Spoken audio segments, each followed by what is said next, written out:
Welcome. आप सबों को मई दिवस की ढेर सारी शुभकामनाएं। आज 1 मई है। आज से ठीक 2 महीने के बाद 1 जुलाई से आपका SBI PO प्री का एग्ज़ाम और इसके साथ एग्ज़ाम शुरू हो रहे हैं। मैं इन 2 महीनों के लिए अपनी जो योजना है मेरे मन में वो लेकर के आया हूँ। 2 मंथ्स भिड़ जाइए तैयारी के लिए। मैं क्या करने जा रहा हूँ इन 2 महीनों में, उसके बारे में आपको बताना चाहता हूँ। बहुत सारे स्टूडेंट्स बहुत सारी चीज़ों को लेकर के परेशान रहते हैं। प्रैक्टिस पेपर नहीं मिल रहा है, कहाँ से प्रैक्टिस करें, कहीं से किसी प्रैक्टिस की आवश्यकता नहीं है। इतने सारे मेरे वीडियोस हैं और अभी से मैं जो एग्ज़ाम को ध्यान में रख करके पोस्ट करने जा रहा हूँ, ये आपको सफलता तक पहुँचाएगा। मैं अनअकैडमी पर हूँ, उसको लेकर के बहुत सारे स्टूडेंट चिंतित हैं और कमेंट भी करते रहते हैं। मैं ये कहना चाहता हूँ कि YouTube मेरी पहली प्रायोरिटी है। इसी के साथ मेरे ऑनलाइन पार्ट की शुरुआत हुई। इसे मैं और भी जोर शोर से आगे बढ़ाऊंगा, ये तय है। और इसीलिए मैं आज फिर कह रहा हूँ कि मैं 2018 के SBI PO के लिए अपनी विशेष योजना शुरू करने जा रहा हूँ YouTube के अपने इस चैनल पर, अमर सर चैनल पर। अनअकैडमी से मैं जुड़ा, वो एक अच्छा प्लेटफॉर्म है, वो एक बहुत अच्छा ऐप है, लर्निंग ऐप है। उसमें ढेर सारे एडुकेटर्स हैं और लाखों स्टूडेंट्स, मिलियंस में स्टूडेंट्स हैं। तो इतनी बड़ी संख्या में वहाँ स्टूडेंट्स हैं, इतने अच्छे मटेरियल्स हैं, तो उनका लाभ तो उठाना ही चाहिए। और वो फ्री लर्निंग ऐप भी है। तो मैं भी इसीलिए जुड़ा, मैं वहाँ हूँ। आप सबों से भी आग्रह है कि वो कम नेट के स्पीड में भी चलता है, तो सुदूर गांव के क्षेत्र में वो बड़ा फ़ायदेमंद है। शहर में तो ज़्यादा स्पीड है, तरह तरह की चीज़ें अवेलेबल हैं, आप बड़े वीडियोस भी देख लेते हैं। जहाँ पर नेट का प्रॉब्लम है वहाँ के लिए तो वो बहुत बढ़िया है। अब उसमें एक और बात है कि अनअकैडमी ने एक प्लेटफॉर्म बनाया, अनअकैडमी प्लस। वो एक प्लेटफॉर्म है जो लाइव क्लासेस के लिए है। तो उसका महत्व किस बात में है? तो मैं खुद ये कहता हूँ कि मैं इतने दिनों से देख रहा था कि बार बार, जबकि मेरे वीडियोस फ्री हैं, काफ़ी हैं, और आप सभी इसका प्रिपरेशन करें मेरे YouTube चैनल पर, तो आपको कोई भी दिक्कत होने वाली नहीं है। लेकिन बार बार मुझे फ़ोन आते हैं या WhatsApp पर कमेंट आता है, मैसेज आता है, इवन SMS के रूप में भी, कि मुझे लाइव पढ़ना है, मुझे आपसे पढ़ना है। तो आप कहाँ रहते हैं? मुखर्जी नगर में आपका इंस्टीट्यूट कहाँ है? मैं कहता हूँ मैं जमशेदपुर में हूँ, चाणक्य मेरा इंस्टीट्यूट है। कुछ स्टूडेंट तो बाहर से भी आ जा रहे हैं, यहाँ रह करके पढ़ भी रहे हैं, पर वो बहुत खर्चीला है। बाहर आकर के यहाँ आकर के रहना काफ़ी खर्चीला है। तो कुछ बोलते हैं नहीं हमको लाइव ही पढ़ना है। तो लाइव मेरे पास कोई प्लेटफॉर्म था नहीं। मैं चाहता था, मैंने कई जगह सर्च किया, देखा, पर कोई प्लेटफॉर्म मुझे पसंद नहीं आया। कुछ होता है, हर तरह के लोग, हर तरह का स्वभाव, तो कुछ लाइव पढ़ना चाहते हैं। तो जमशेदपुर में इंस्टीट्यूट में आकर के पढ़ना तो बहुत खर्चीला है। उस ख्याल से लाइव जो पेड क्लासेस हैं उनका खर्च कुछ मायने नहीं रखता उसकी तुलना में। तो अनअकैडमी प्लस का जो ये प्लेटफॉर्म है वो लाइव क्लासेस के लिए है। उसमें एडुकेटर्स लाइव पढ़ाते हैं। तो ये प्लेटफॉर्म मुझे पसंद आया, ट्रस्टेड है। आज तो दिक्कत ये है कि किसी पर विश्वास कीजिए, उस पर विश्वास ही करना मुश्किल है, वो कब कहाँ क्या गड़बड़ कर दे। लेकिन ये ट्रस्टेड है, ये मैंने इतने दिनों में देख लिया। उसमें बहुत अच्छे लोग हैं, इसलिए मैंने अनअकैडमी प्लस पर भी पढ़ाना स्वीकार किया। उसमें लाइव क्लासेस मेरे भी अब शुरू हो रहे हैं, इसी मई 1 वीक से शुरू होने का है। तो उस तरह के स्टूडेंट के लिए एक अवसर है जो चाहते हैं कि नहीं, मुझे लाइव ही पढ़ना है। ठीक है, तो वो है, मई से शुरू हो जाएगा, मई इसी मंथ से, और वो चलेगा।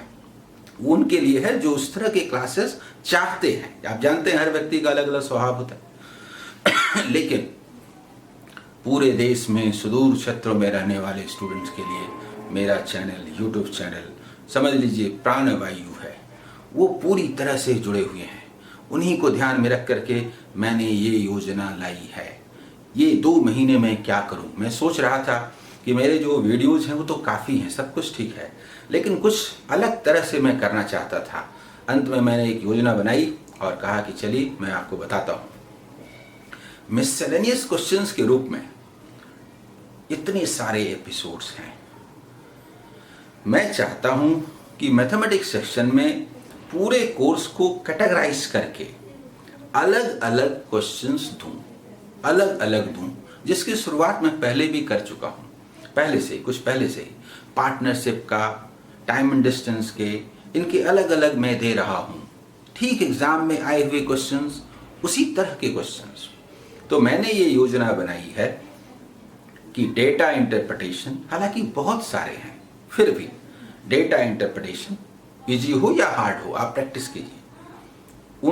उनकी एक लंबी श्रृंखला चलाऊं। उसमें से कुछ क्वेश्चंस पहले से सॉल्व हो सकते हैं, पर इतना तो मुझे याद नहीं है कि कौन सा मैंने पोस्ट किया और कौन सा करना है।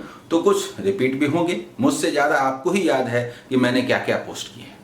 फिर भी मेरे मन में एक ढांचा है कि मैंने क्या पोस्ट किया है। तो मैं लगातार अब शुरू करने जा रहा हूँ डिफरेंट टाइप्स की DIs, चाहे वो प्री हो, मेन हो, कंपोजिट रूप में। इसके बाद मैं चाहता हूँ कि जैसे मैं simple interest and compound interest उठाऊं और उसमें आए हुए कुछ थोड़ा दूसरे तरह के क्वेश्चन जो कंसेप्ट चेक करते हैं, जैसा मैं इधर लगातार दे रहा हूँ, उनके एपिसोड्स दूं। अलग अलग हर चैप्टर के एक्सक्लूसिव क्वेश्चंस के वीडियोस मैं देना चाहता हूं, देने जा रहा हूं, इसी की जानकारी आपको दे रहा हूं। हालांकि मेरे वीडियोस का जो पूरा संग्रह है वो काफ़ी ज़बरदस्त है, वो अपने आप में बहुत हद तक सफिशिएंट नहीं, सफिशिएंट एनफ है।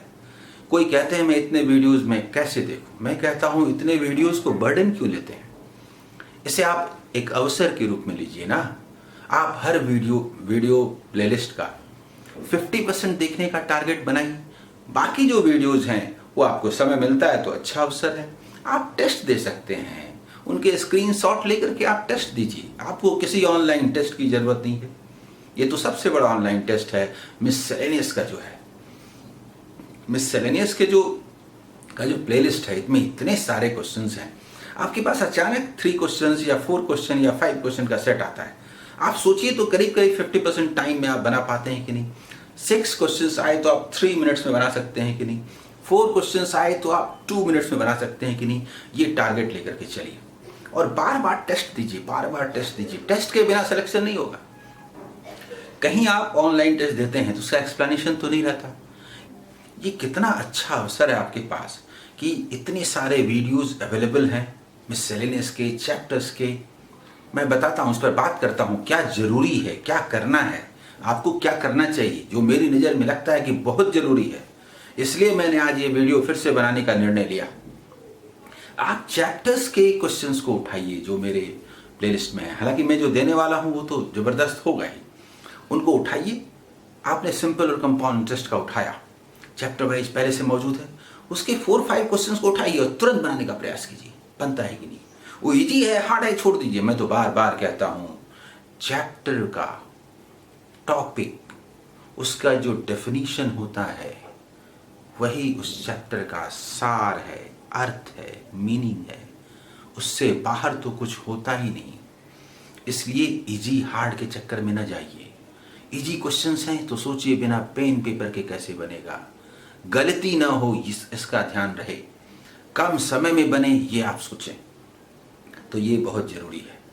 सबसे महत्वपूर्ण बात मैं जो यहाँ कहना चाह रहा हूँ कि मेरी जो योजना है वो तो है चैप्टर वाइज मैं अधिक से अधिक देना चाहता हूँ।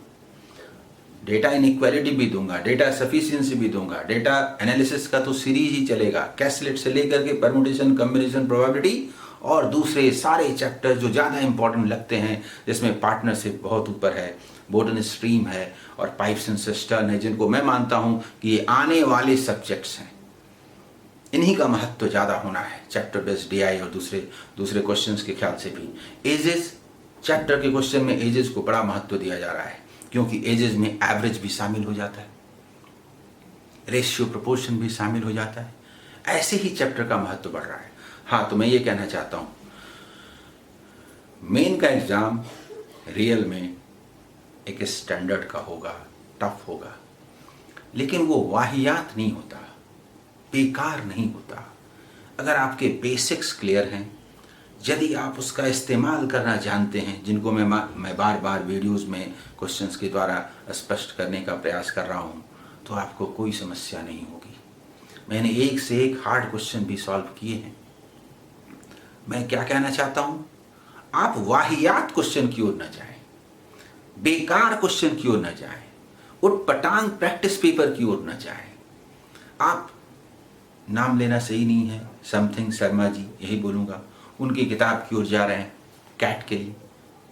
क्यों बेवजह का टाइम बर्बाद कर रहे हैं? मान लीजिए कि वो 35 क्वेश्चंस में 5 क्वेश्चंस मेन में बहुत ज़्यादा ऐसे इतना टफ हो गया जो आपसे नहीं बना तो मत बने ना। उस 5 क्वेश्चन जो नहीं बना, इसके कारण थोड़े सिलेक्शन रुक रहा है आपका। सिलेक्शन रुक रहा है कि उस 35 क्वेश्चंस में आप 25 क्यों नहीं बना पा रहे? वो 5-10 छूट रहा है, उसके कारण नहीं हो रहा है। तो 35 में 25 आप कैसे बनाएंगे मेरे एग्जाम में, ये सोचिए। 20 कैसे बनाएंगे? इसीलिए वाहियात क्वेश्चन, वाहियात बेकार का प्रैक्टिस पेपर में मत जाइए। मैं बार बार रोक रहा हूं। ऐसा जो भी करेंगे उनको तुरंत भुगतना पड़ेगा और फिर 1 साल इंतजार करना पड़ेगा। जो चैप्टर का कॉन्सेप्ट है, उसके जो क्वेश्चंस हैं, जो आज तक क्वेश्चंस आते रहे हैं, इनसे बाहर कुछ नहीं है। ये मैं बार बार कह रहा हूँ, इसको आप समझिए। मैंने पहले भी कहा, ऑनलाइन टेस्ट के मैं अगेंस्ट में क्यों हूँ? वो आप, उससे जो भी फायदा है, नुकसान उससे ज़्यादा है। उसमें बहुत ज़्यादा टाइम लगता है, आपका सीखने का समय बर्बाद हो जाता है। इसलिए मैं रोकता हूँ। फिर भी कुछ स्टूडेंट मानेंगे नहीं तो भुगते नहीं। जिनका सिलेक्शन नहीं हो रहा, उनसे जाकर के बात कर लीजिए, सबसे अच्छा है। किन्हीं का 3-3 साल तक सिलेक्शन नहीं हो रहा। क्यों? बेकार के क्वेश्चंस बना रहे हैं, डायरेक्शन नहीं है, मेथड सही नहीं है, और ऑनलाइन टेस्ट के पीछे पड़े। ऑनलाइन टेस्ट का सहारा लेकर के जिन्होंने सक्सेस पाई है, मैं ये कहता हूं कि उनको अगर 1 साल लगा और अगर उन्होंने ऑनलाइन टेस्ट के चक्कर में समय बर्बाद नहीं किया होता तो 6 महीने में सिलेक्शन होता। समय ज़्यादा लगा, आपने टाइम वेस्ट किया। लेकिन टेस्ट जरूरी है, टेस्ट के बिना सिलेक्शन नहीं होगा। Offline test with explanation. तो मेरे वीडियोस में ये कितनी अच्छी स्थिति है कि आप उसका टेस्ट दिए और तुरंत आपने एक्सप्लेनेशन देख लिया, पॉज किया हुआ, ऑन किया, तो तुरंत आपको समझ में भी आ गया कि आपकी गड़बड़ी कहाँ थी, आप में सुधार कहाँ होना चाहिए। एक बात और, ये तो प्लेटफॉर्म है यूट्यूब का मेरा, इसमें हर तरह के स्टूडेंट्स हैं और हर किसी की अलग अलग रिक्वायरमेंट्स हैं। अब रेलवे के स्टूडेंट्स भी हैं, उनका एग्ज़ाम होना है, उनके क्वेश्चन थोड़ा और आसान आते हैं, मुझे तो उनके लिए भी पोस्ट करना है। तो कुछ पोस्ट उनके लिए होंगे, थोड़े आसान होंगे, तो आपको लगता है कि मैं वो क्यों दे रहा हूँ? नहीं, वो उनके लिए है, ज़रूरी है, उनको सीखना ज़रूरी है। बहुत सारे क्वेश्चन में मुझे ज़्यादा हिंदी में बोलना पड़ रहा है। इसकी वजह है कि बड़ी संख्या में हिंदी मीडियम के स्टूडेंट्स, करोड़ की संख्या में हिंदी मीडियम के स्टूडेंट्स रेलवे का एग्ज़ाम दे रहे हैं। उनके लिए मुझे उस स्तर तक आकर के, ज़ीरो लेवल पर आकर के बात करना पड़ता है, क्योंकि यही उनके लिए फ़ायदेमंद है, क्योंकि यही काम करने के लिए वो हज़ारों रुपया खर्च करते हैं इंस्टीट्यूट्स में और उनको मिलता भी नहीं है। मैं उनकी भी मदद करना चाहता हूँ। इसलिए हर तरह के स्टूडेंट को ध्यान में रख करके पोस्ट होंगे और आपके लिए जिस तरह का वीडियो रिलेवेंट लगता है आप उनको लीजिए। मैं उनके लिए रीजनिंग के वीडियो तो दूंगा ही, रेलवे के लिए मैथमेटिक्स के वीडियो उनके लिए भी दूंगा, उसका एक अलग रहेगा। आप कोशिश कीजिए कि उन वीडियोस को देखें और बिना पेन पेपर के बनाएं। अच्छा है, पेन पेपर का इस्तेमाल ही नहीं करें उन क्वेश्चंस को जो कि रेलवे के लिए दिए जाते हैं, तो इससे आपकी और अच्छी प्रैक्टिस होगी, आपका स्पीड बढ़ेगा। तो पोस्ट जो होते हैं इतने सारे लोगों को ध्यान में रख करके किए जाते हैं और हर किसी को सेटिस्फाई करने का प्रयास किया जाता है। ओके, तो फिर तैयार हो जाइए एक बार फिर नए सिरे से, नए जोश के साथ इन 2 मंथ्स के लिए। All the best my dear students. मैं Amar Kumar Singh, Amar sir, Unacademy पर भी हूँ, जो एक फ्री लर्निंग ऐप है। मैंने यहाँ पर ढेरों लेसन्स और कोर्सेज बनाए हैं जो बैंक, एसएससी और रेलवे एग्ज़ाम के लिए बहुत ही लाभदायक हैं। इनका लाभ उठाने के लिए आप डाउनलोड करें अन अकेडमी लर्निंग ऐप।